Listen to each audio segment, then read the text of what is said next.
Sri Aurobindo. Savitri. A legend and a symbol. Canto 7. The Descent into Night. A mind absolved from life, made calm to know. A heart divorced from the blindness and the pang, the seal of tears, the bond of ignorance. He turned to find that wide world failure's cause. Away he looked from nature's visible face, and sent his gaze into the viewless vast, the formidable unknown infinity, asleep behind the endless coil of things that carries the universe in its timeless breadths, and the ripples of its being are our lives. The worlds are built by its unconscious breath, and matter and mind are its figures or its powers. Our waking thoughts, the output of its dreams. The veil was rent that covers nature's depths. He saw the fount of the world's lasting pain, and the mouth of the black pit of ignorance. The evil guarded at the roots of life raised up its head and looked into his eyes.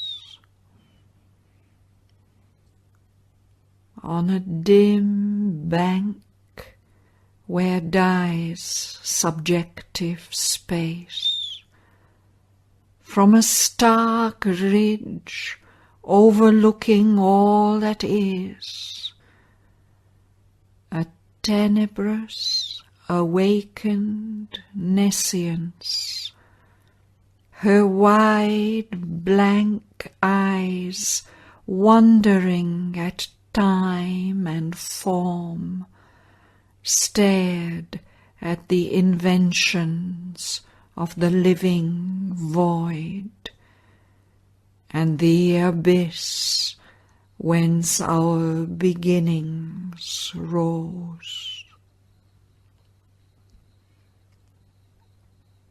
Behind appeared a grey carved mask of night, watching the birth of all created things. A hidden puissance, conscious of its force, a vague and lurking presence everywhere, a contrary doom that threatens all things made, a death figuring as the dark seed of life, seemed to engender and to slay the world.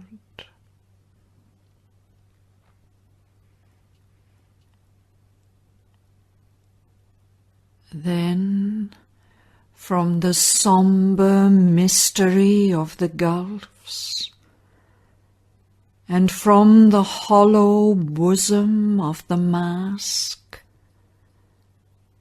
something crept forth that seemed a shapeless thought.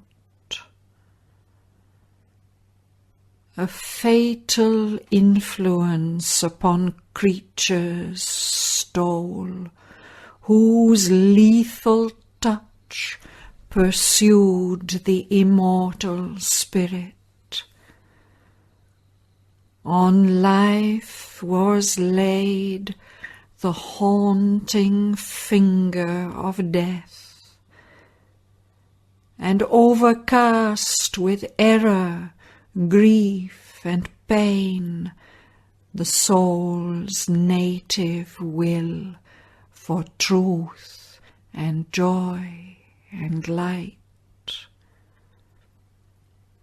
A deformation coiled that claimed to be the being's very turn, nature's true drive. A hostile and perverting mind at work in every corner ensconced of conscious life, corrupted truth with her own formulas. Interceptor of the listening of the soul, afflicting knowledge with the hue of doubt, it captured the oracles of the occult gods, effaced the signposts of life's pilgrimage, cancelled the firm rock edicts graved by time, and on the foundations of the cosmic law erected its bronze pylons of misrule. Even light and love, by that cloaked danger's spell, turned from the brilliant nature of the gods to fallen angels and misleading sons, became themselves a danger and a charm, a perverse sweetness, heaven-born malefice. Its power could deform divinest things. A wind of sorrow breathed upon the world. All thought with falsehood was besieged, all act stamped with defect, or with frustration's sign, all high attempt with failure or vain success. But none could know the reason of his fall.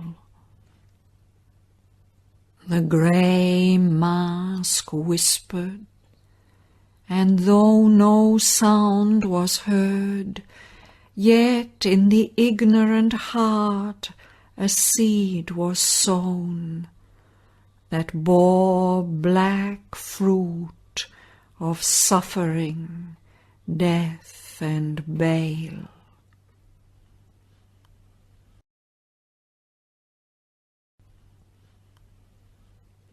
Out of the chill steppe of a bleak unseen, invisible, wearing the night's grey mask, arrived the shadowy, dreadful messengers, invaders from a dangerous world of power, ambassadors of evil's absolute.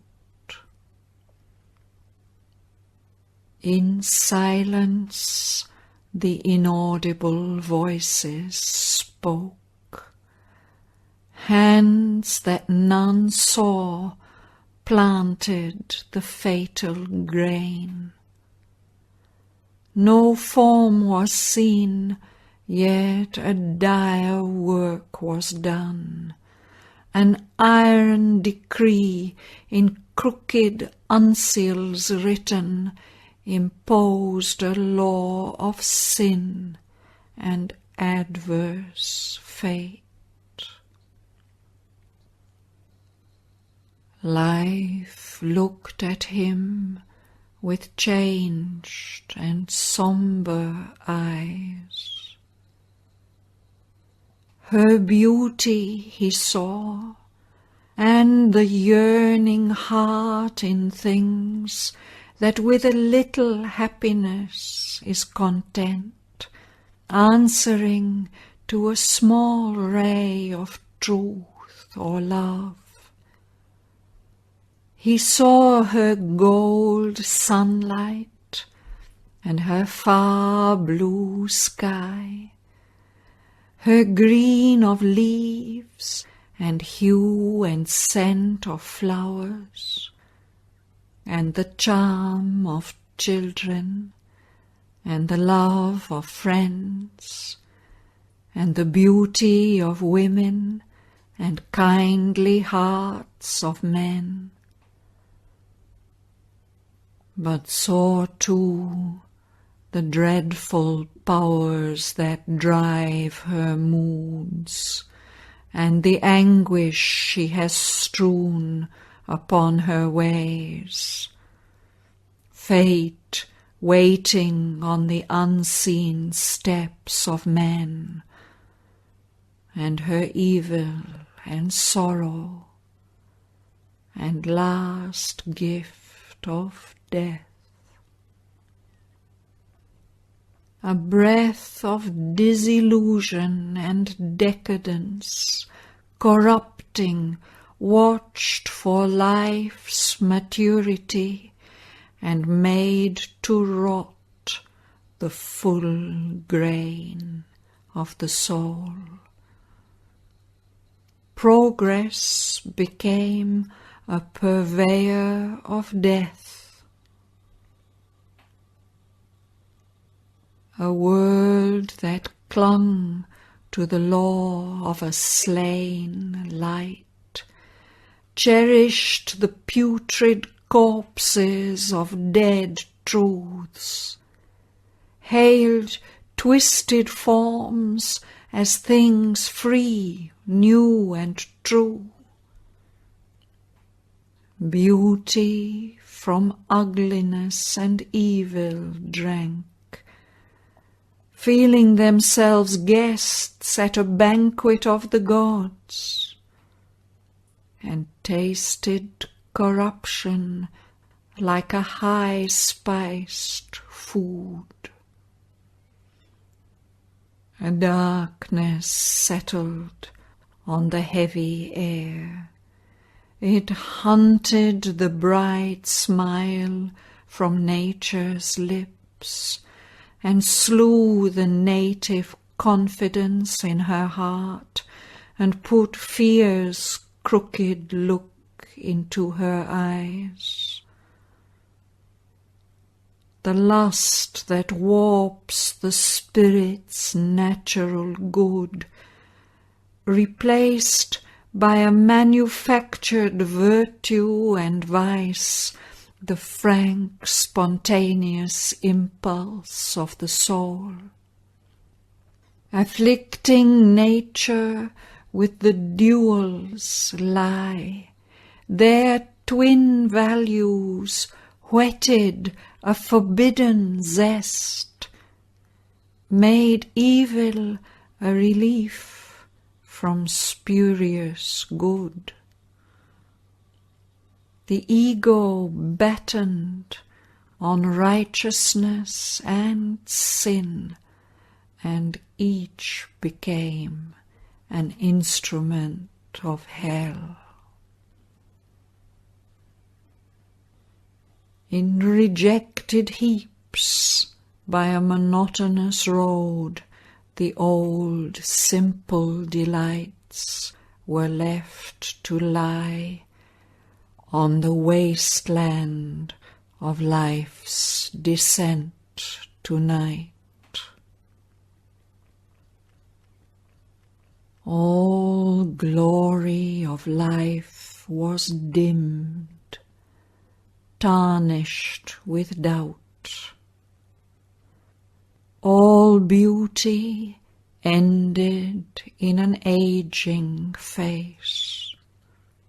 All power was dubbed a tyranny cursed by God, and truth a fiction needed by the mind.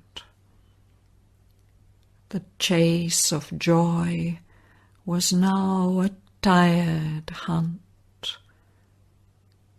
All knowledge was left a questioning ignorance.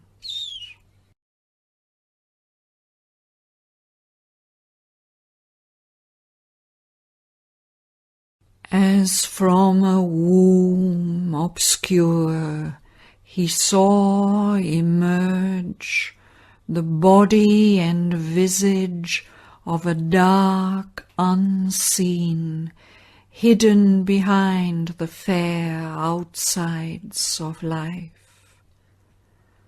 Its dangerous commerce is our suffering's cause. Its breath is a subtle poison in men's hearts. All evil starts from that ambiguous face.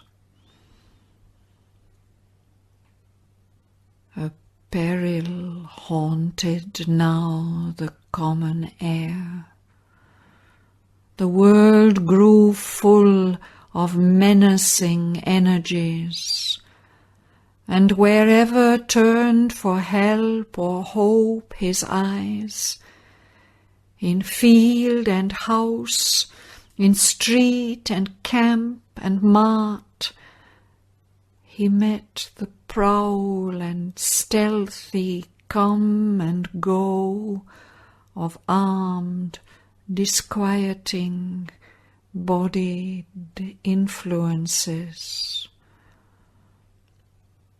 A march of goddess figures, dark and nude, alarmed the air with grandiose unease. Appalling footsteps drew invisibly near. Shapes that were threats invaded the dream light, and ominous beings passed him on the road whose very gaze was a calamity. A charm and sweetness, sudden and formidable,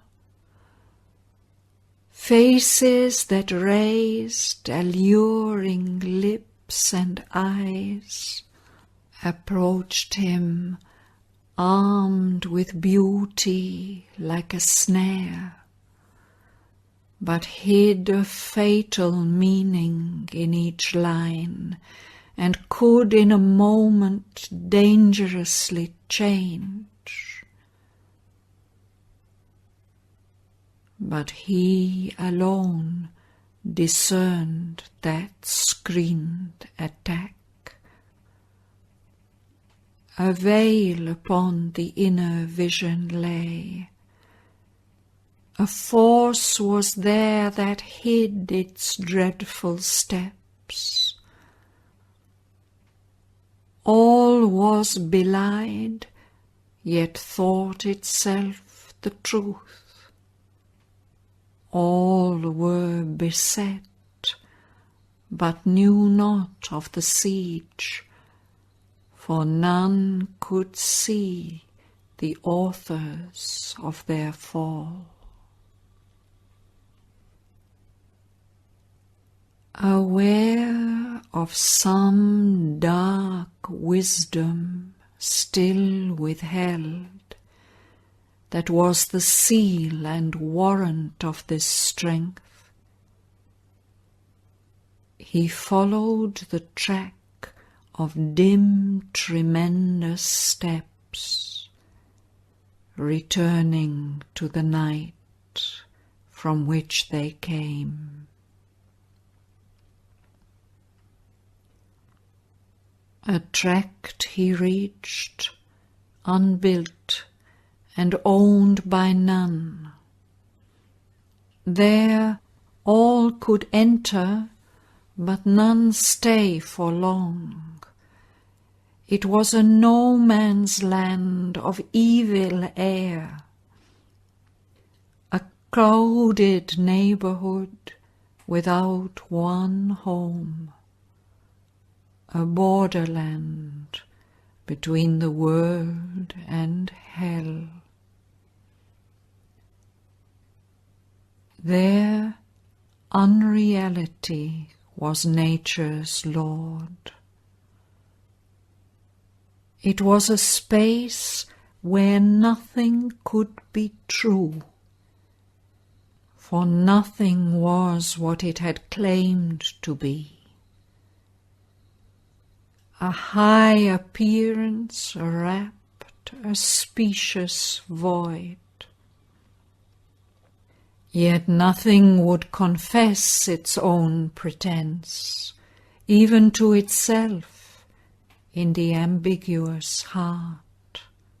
A vast deception was the law of things. Only by that deception they could live. An unsubstantial nihil guaranteed the falsehood of the forms this nature took, and made them seem a while to be and live. A borrowed magic drew them from the void. They took a shape and stuff that was not theirs, and showed a colour that they could not keep, mirrors to a phantasm of reality. Each rainbow brilliance was a splendid lie, a beauty unreal graced a glamour face. Nothing could be relied on to remain. Joy nurtured tears, and good and evil proved. But never out of evil one plucked good.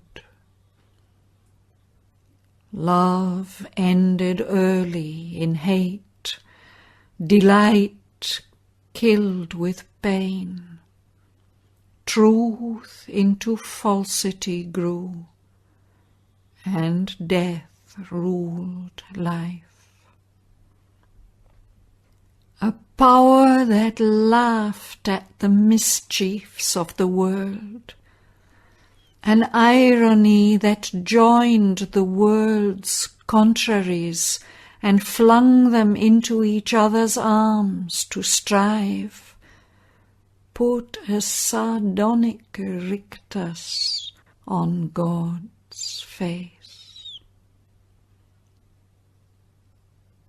Aloof, its influence entered everywhere, and left a cloven hoof mark on the breast.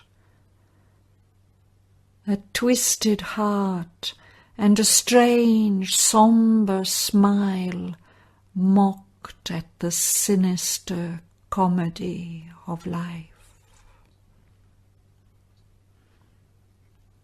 Announcing the advent of a perilous form, an ominous tread softened its dire footfall, that none might understand or be on guard. None heard until a dreadful grasp was close.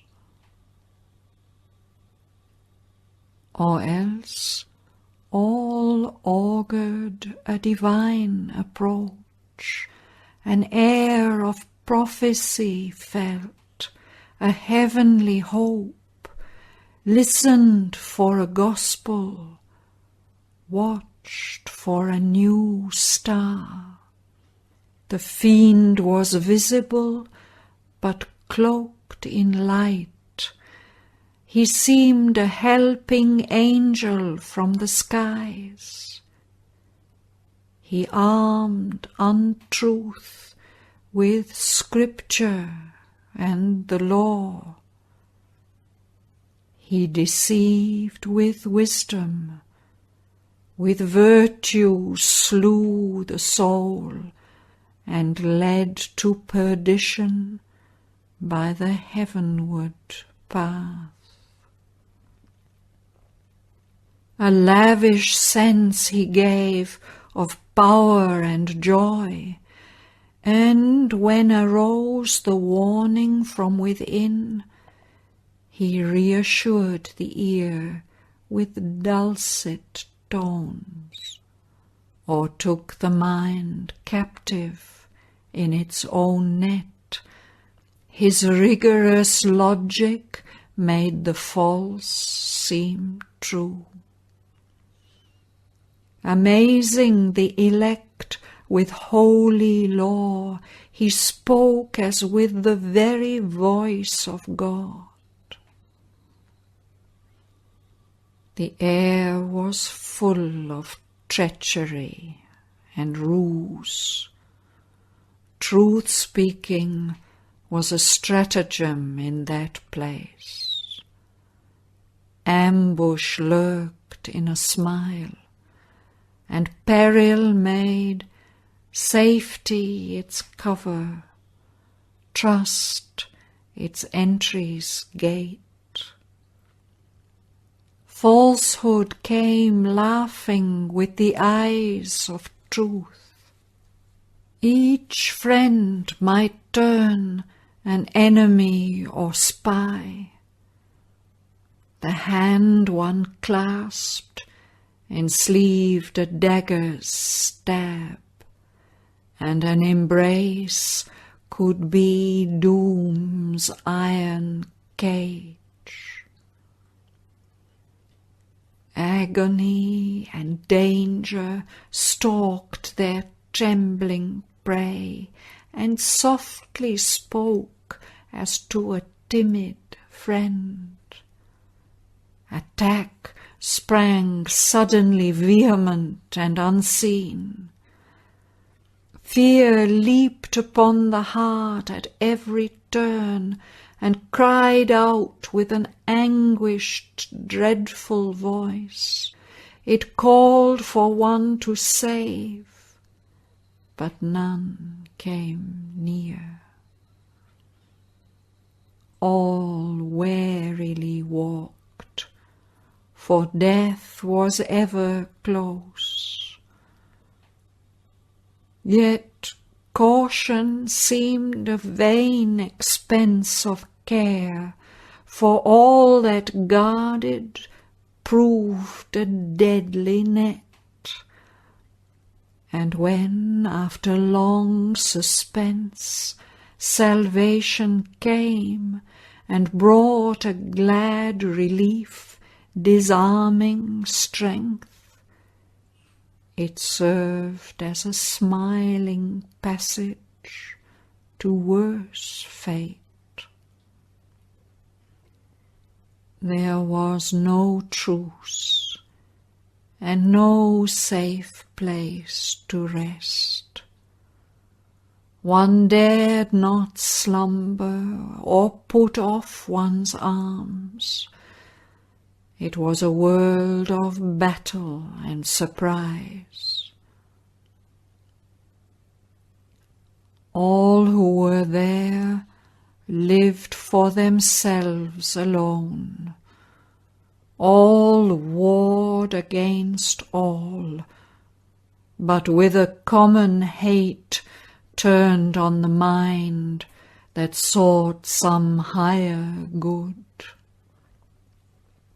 Truth was exiled, lest she should dare to speak and hurt the heart of darkness with her light, or bring her pride of knowledge to blaspheme the settled anarchy of established things.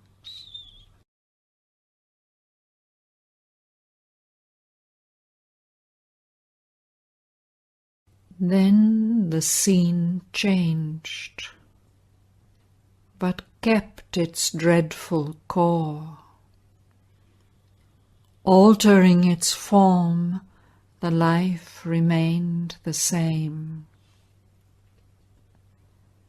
A capital was there without a state.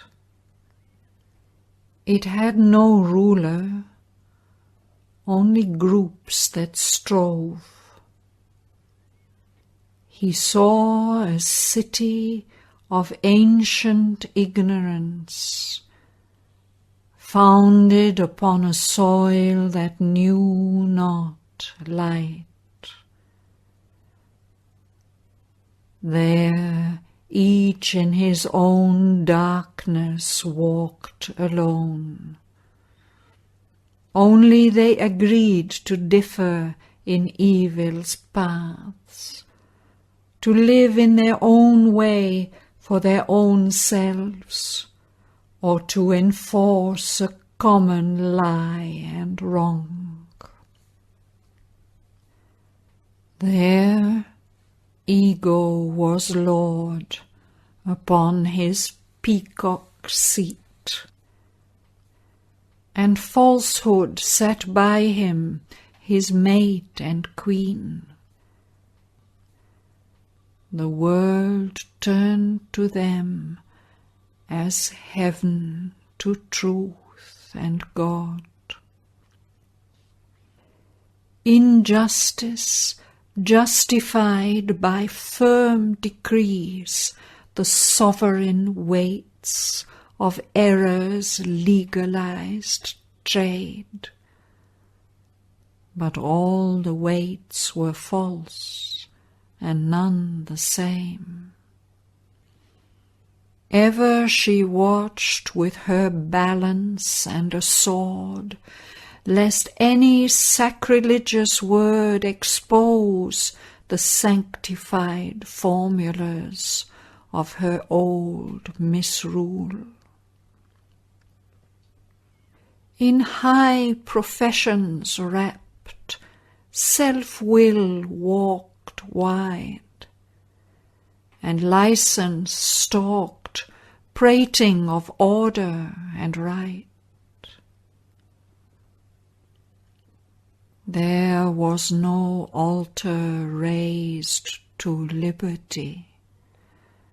True freedom was abhorred and hunted down. Harmony and tolerance nowhere could be seen. Each group proclaimed its dire and naked law.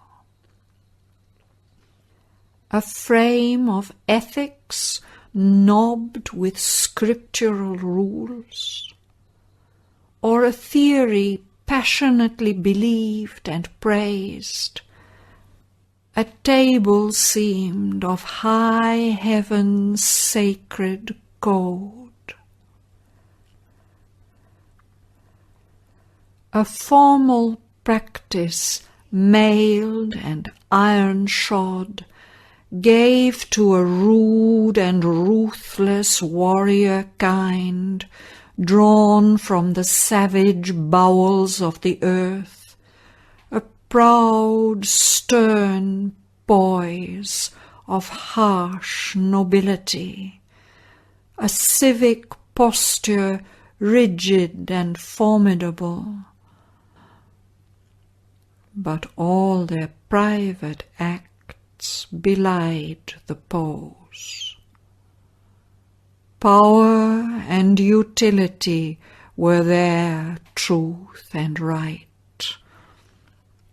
An eagle rapacity clawed its coveted good. Beaks pecked and talons tore all weaker prey. In their sweet secrecy of pleasant sins, nature they obeyed, and not a moralist god. Inconscient traders, in bundles of contraries, they did what in others they would persecute. When their eyes looked upon their fellow's vice, an indignation flamed, a virtuous wrath. Oblivious of their own deep-hid offence, mob-like they stoned a neighbour caught in sin. A pragmatist judge within passed false decrees, posed worst iniquities on equities base, reasoned ill actions just, sanctioned the scale of the merchant ego's interest and desire. Thus was a balance kept, the world could live. A zealot fervour pushed their ruthless cults. All faith not theirs bled scourged as heresy. They questioned, captive, tortured, burned or smote, and forced the soul to abandon right or die. Amid her clashing creeds and warring sects, religion sat upon a blood-stained throne.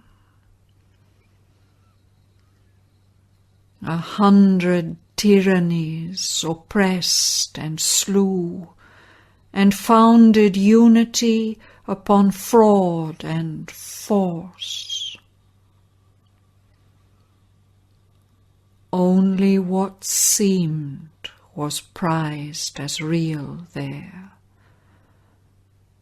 The ideal was a cynic ridicule's butt, hooted by the crowd, mocked by enlightened wits.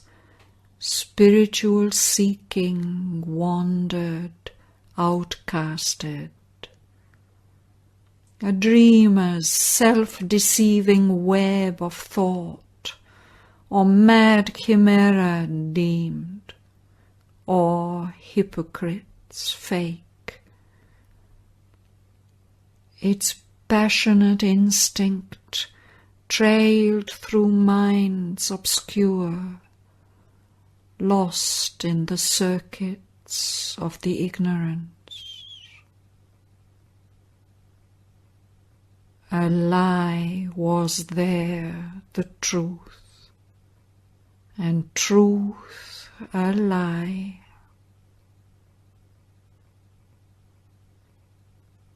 Here must the traveller of the upward way for daring hell's kingdoms winds the heavenly route. Pause or pass slowly through that perilous space, a prayer upon his lips, and the great name. If probed not all discernment's keen spear point, he might stumble into falsity's endless net. Over his shoulder often he must look back, like one who feels on his neck an enemy's breath. Else, stealing up behind, a treasonous blow might prostrate cast and pin to unholy soil, pierced through his back by evil's poignant stake. So might one fall on the Eternal's road, forfeiting the spirit's lonely chance in time, and no news of him reach the waiting gods. Marked missing in the register of souls, his name the index of a failing hope, the position of a dead, remembered star. Only were safe who kept God in their hearts. Courage their armour, faith their sword, they must walk, the hand ready to smite, the eye to scout, casting a javelin regard in front. Heroes and soldiers of the army of light.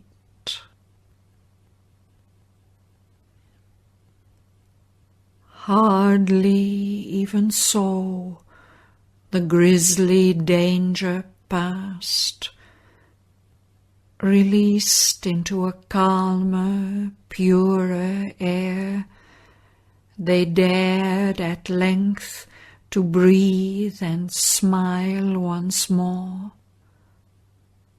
Once more they moved beneath a real sun. Though hell claimed rule, the spirit still had power. This no man's land he passed without debate. Him the heights missioned, him the abyss desired. None stood across his way, no voice forbade, for swift and easy is the downward path.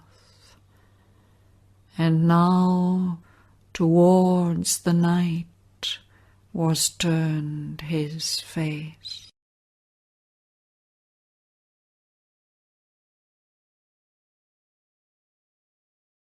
A greater darkness waited, a worse reign, if worse can be where all is evil's extreme. Yet to the cloaked, the uncloaked is naked worst.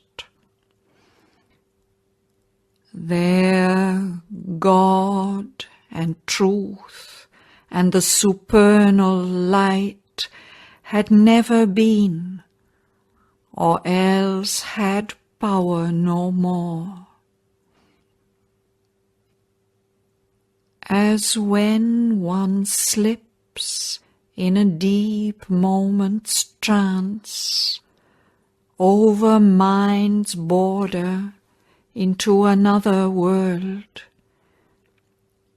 he crossed a boundary whose stealthy trace I could not see, but only the soul feel. Into an armoured, fierce domain he came, and saw himself wandering like a lost soul amid grimed walls and savage slums of night. Around him crowded grey and squalid huts, neighbouring proud palaces of perverted power, inhuman quarters and demoniac wards. A pride in evil hugged its wretchedness. A misery haunting splendour pressed those fell, dun suburbs of the cities of dream life. There life displayed to the spectator soul the shadow depths of her strange miracle. A strong and fallen goddess without hope, obscured, deformed by some dire Gorgon spell, as might a harlot empress in a bouge, nude, unashamed, exulting, she upraised her evil face of perilous beauty and charm, and drawing panic to a shuddering kiss twixt the magnificence of her fatal breasts, allured to their abyss the spirits fall.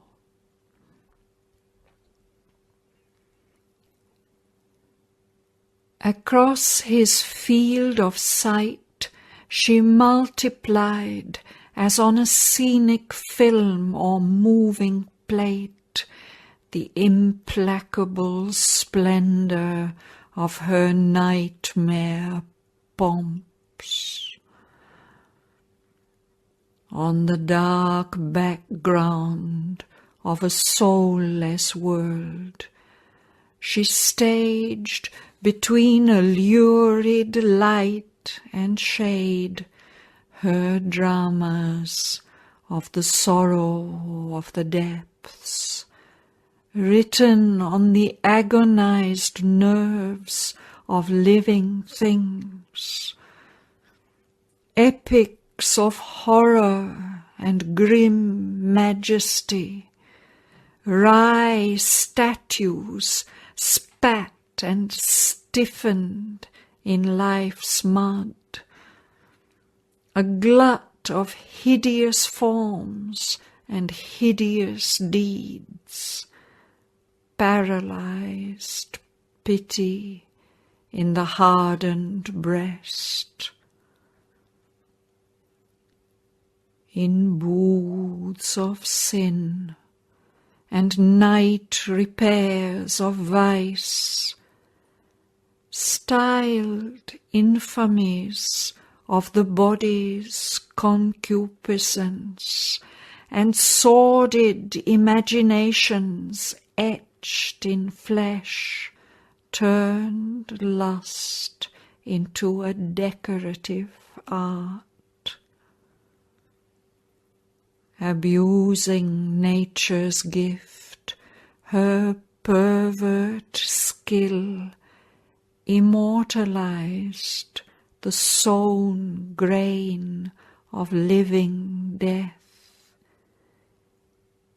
In a mud goblet poured the Bacchic wine, to a satyr gave the thyrsus of a god.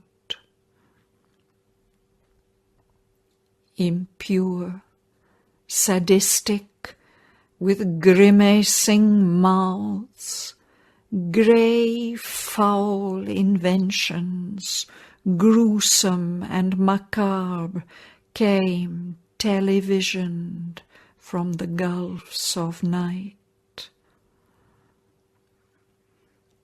Her craft, ingenious in monstrosity, impatient of all natural shape and poise, agape of nude, exaggerated lines, gave caricature a stark reality, and art parades of weird, distorted forms, and gargoyle masks obscene and terrible, trampled to tormented postures the torn sense.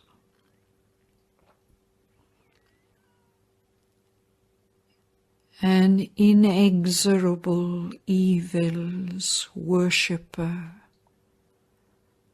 she made vileness great and sublimated filth.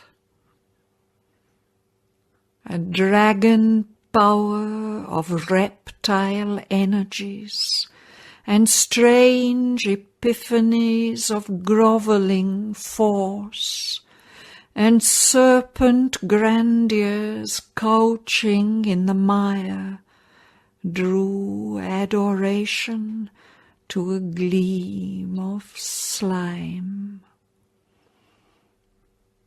All nature, pulled out of her frame and base, was twisted into an unnatural pose. Repulsion stimulated inert desire. Agony was made a red-spiced food for bliss. Hatred was trusted with the work of lust, and torture took the form of an embrace. A ritual anguish consecrated death. Worship was offered to the undivine. A new aesthesis of Inferno's art that trained the mind to love what the soul hates, imposed allegiance on the quivering nerves and forced the unwilling body to vibrate.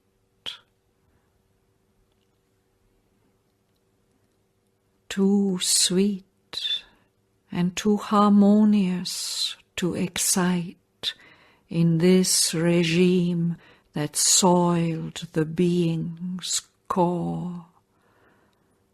Beauty was banned.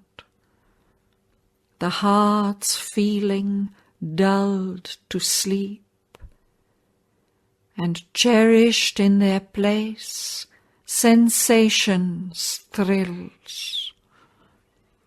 The world was probed for jet heights of sense appeal.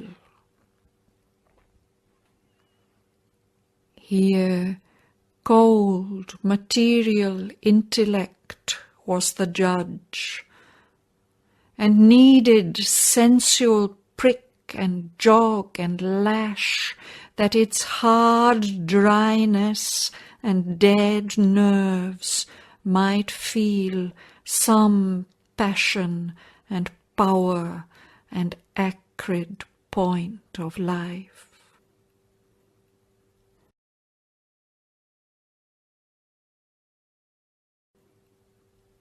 A new philosophy theorized evil's rights, gloried in the shimmering rot of decadence, or gave to a python force persuasive speech, and armed with knowledge the primeval brute.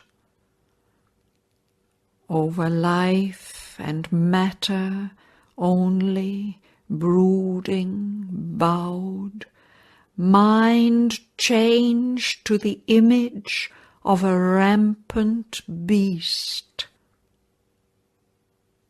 It scrambled into the pit to dig for truth, and lighted its search with the subconscious flares. Thence bubbling rose, sullying the upper air, the filth and festering secrets of the abyss. This it called positive fact and real life. This now composed the fetid atmosphere. A wild beast passion crept from secret night to watch its prey with fascinating eyes. Around him, like a fire with sputtering tongues, there lolled and laughed a bestial ecstasy. The air was packed with longings brute and fierce, crowding and stinging in a monstrous swarm, pressed with a noxious hum into his mind thoughts that could poison nature's heavenliest breath. Forcing reluctant lids, assailed the sight acts that revealed the mystery of hell. All that was there was on this pattern made.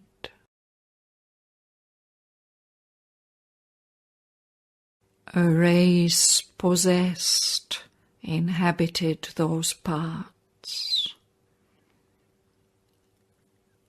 A force demoniac lurking in man's depths that heaves suppressed by the heart's human law, awed by the calm and sovereign eyes of thought, can in a fire and earthquake of the soul arise, and calling to its native night, overthrow the reason, occupy the life, and stamp its hoof on nature's shaking ground. This was for them their being's flaming core, a mighty energy, a monster god, hard to the strong, implacable to the weak, It stared at the harsh, unpitying world it made with the stony eyelids of its fixed idea. Its heart was drunk with a dire hunger's wine. In others' suffering felt a thrilled delight, and of death and ruin the grandiose music heard. To have power, to be master, was sole virtue and good. It claimed the whole world for evil's living room. Its party's grim totalitarian reign, the cruel destiny of breathing things. All on one plan was shaped and standardized under a dark dictatorship's breathless weight. In street and house, in councils and in courts, beings he met who looked like living men and climbed in speech upon high wings of thought, but harbored all that is subhuman, vile, and lower than the lowest reptiles crawl. The reason, meant for nearness to the gods and uplift to heavenly scale by the touch of mind, only enhanced by its enlightening ray their inborn nature's wry monstrosity. Often a familiar visage studying, joyfully encountered at some dangerous turn, hoping to recognize a look of light, his vision warned by the spirit's inward eye, discovered suddenly hell's trademark there, or saw with the inner sense that cannot err, in the semblance of a fair or virile form, the demon and the goblin and the ghoul. An insolence reigned of cold, stone-hearted strength, mighty, obeyed, approved by the Titan's law, the huge laughter of a giant cruelty, and fierce glad deeds of ogre violence. In that wide cynic den of thinking beasts, one looked in vain for a trace of pity or love.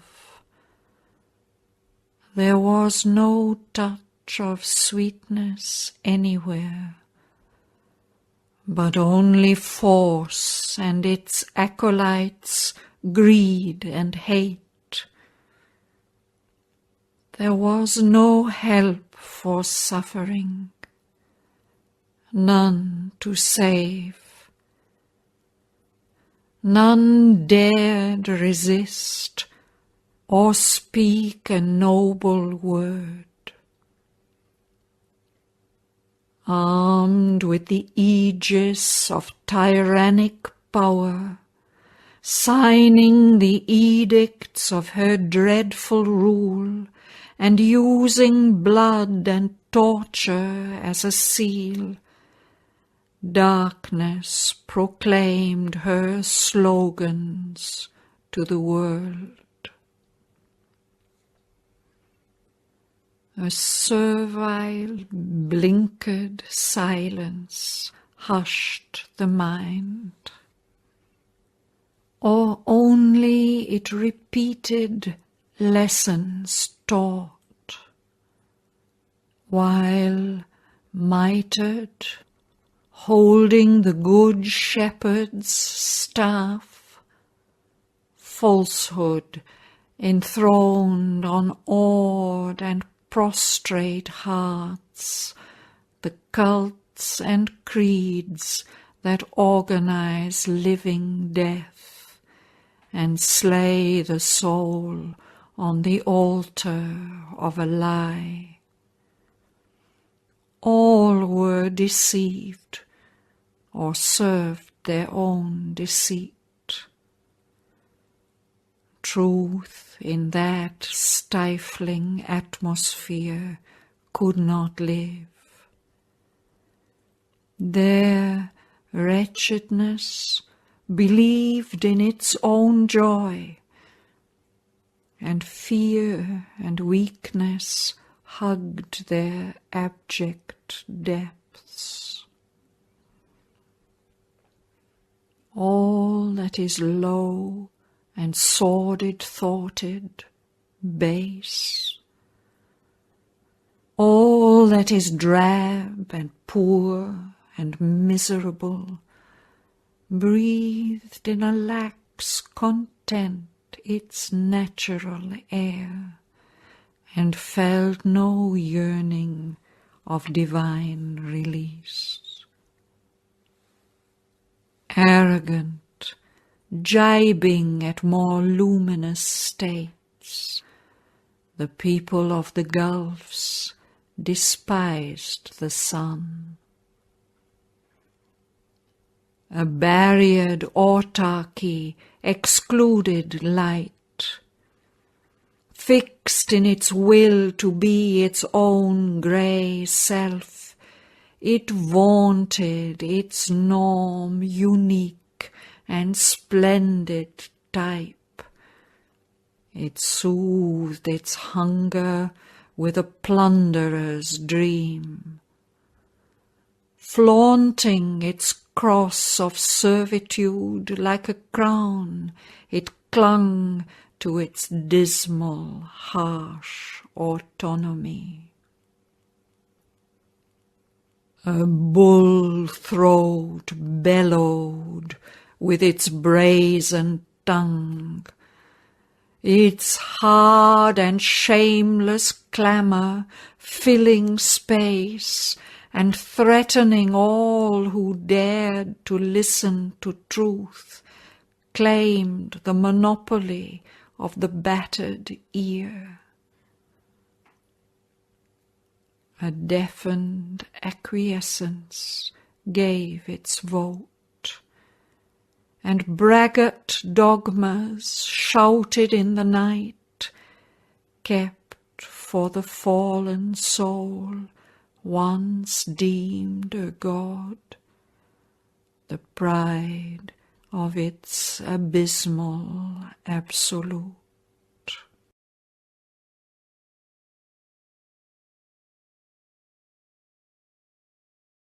A lone discoverer in these menacing realms, guarded like termite cities from the sun, oppressed mid crowd and tramp and noise and flare, passing from dusk to deeper dangerous dusk.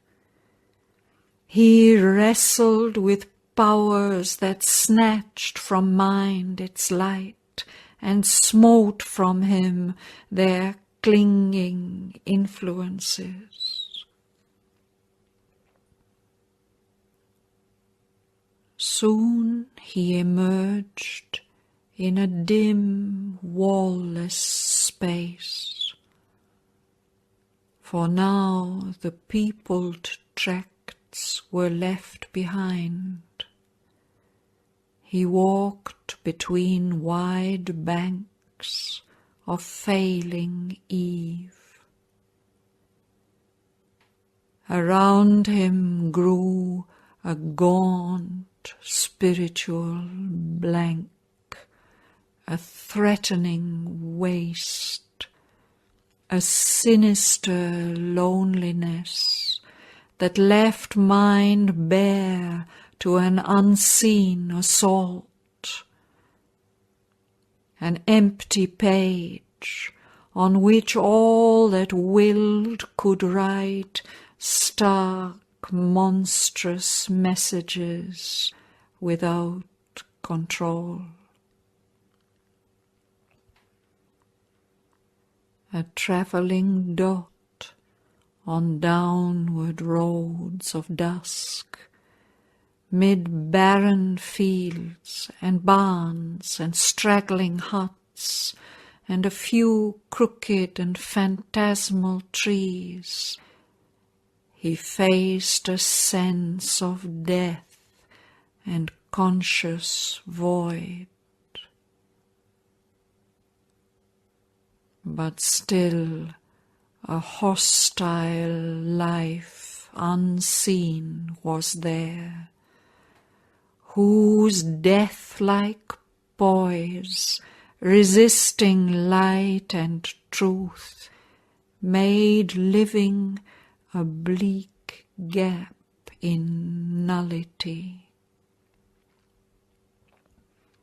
He heard the grisly voices that deny,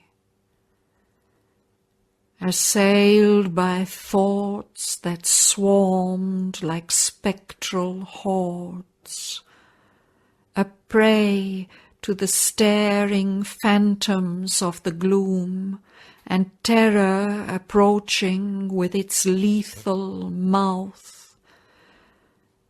Driven by a strange will down, ever down, the sky above a communique of doom, he strove to shield his spirit from despair, but felt the horror of the growing night and the abyss rising to claim his soul. Then ceased the abodes of creatures and their forms, and solitude wrapped him in its voiceless folds. All vanished suddenly, like a thought expunged. His spirit became an empty, listening gulf, void of the dead illusion of a world. Nothing was left, not even an evil face. He was alone with the grey python night. A dense and nameless nothing, conscious, mute, which seemed alive but without body or mind, lusted all beings to annihilate, that it might be forever nude and sole. As in a shapeless beast's intangible jaws, gripped, strangled by that lusting, viscous blot, attracted to some black and giant mouth and swallowing throat and a huge belly of doom. His being from its own vision disappeared, drawn towards depths that hungered for its fall. A formless void oppressed his struggling brain. A darkness grim and cold benumbed his flesh. A whispered grey suggestion chilled his heart. Hailed by a serpent force from its warm home, and dragged to extinction in bleak vacancy, life clung to its seat with cords of gasping breath. Lapped was his body by a tenebrous tongue. Existence smothered, travailed to survive. Hope strangled, perished in his empty soul. Belief and memory, abolished, died, and all that helps the spirit in its course. There crawled through every tense and aching nerve, leaving behind its poignant, quaking trail, a nameless and unutterable fear. As a sea nears a victim, bound and still, the approach alarmed his mind, forever dumb, of an implacable eternity of pain, inhuman and intolerable. This he must bear, his hope of heaven estranged. He must ever exist without extinction's peace, in a slow suffering time and tortured space, an anguished nothingness, his endless state.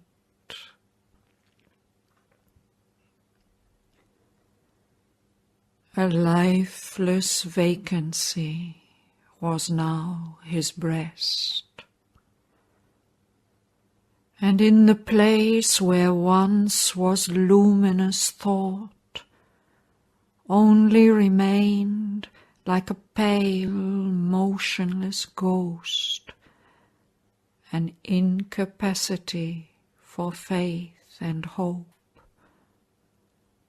and the dread conviction of a vanquished soul, immortal still, but with its Godhead lost, self lost, and God and touch of happier worlds.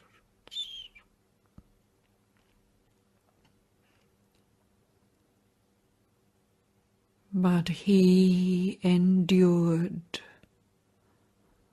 stilled the vain terror, bore the smothering coils of agony and affright.